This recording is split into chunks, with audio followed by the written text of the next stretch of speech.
नमस्ते, मी doctor वैभव आमले, medical oncologist, ॲस्ट्रा आझार hospital, Kolhapur. 31 मे हा दरवर्षी जागतिक तंबाखू विरोधी दिन म्हणून साजरा केला जातो. 2026 या सालची थीम आहे अनमास्किंग दी अपील, म्हणजे तंबाखूच्या खोट्या आकर्षणाला बळी पडू नका. आजकाल जाहिराती, आकर्षक जाहिराती, सोशल मीडिया, मूव्हीज या माध्यमातून तरुण पिढीला तंबाखूच्या व्यसनाची खूप भुरळ पडते. त्याच्यामुळे आपली लाईफस्टाईल कूल होते, हा गैरसमज आहे.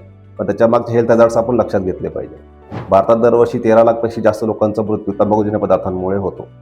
तंबाखूजन्य पदार्थ कोणत्याही स्वरूपात घेतले, जसे की बिडी, सिगारेट, त्यानंतर गुटखा, तपकीर किंवा वेपिंग, तरीही हेल्थ हॅझार्ड्स हे तेवढेच आहे.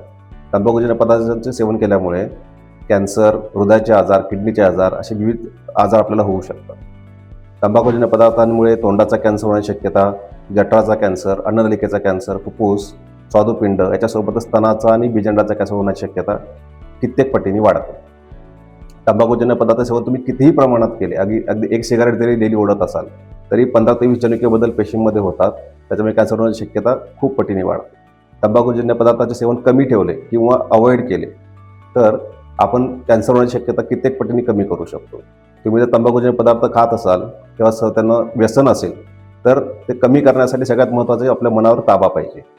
तरीही तुम्हाला जमत नसेल तर तुम्ही मेडिकल हेल्प घेऊ शकता.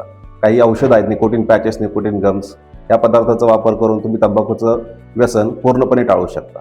तंबाखूचं व्यसन टाळणे हे खूप महत्त्वाचे आहे तुमच्या आरोग्यासाठी, तसं तुमच्या फॅमिलीच्या भविष्यासाठी.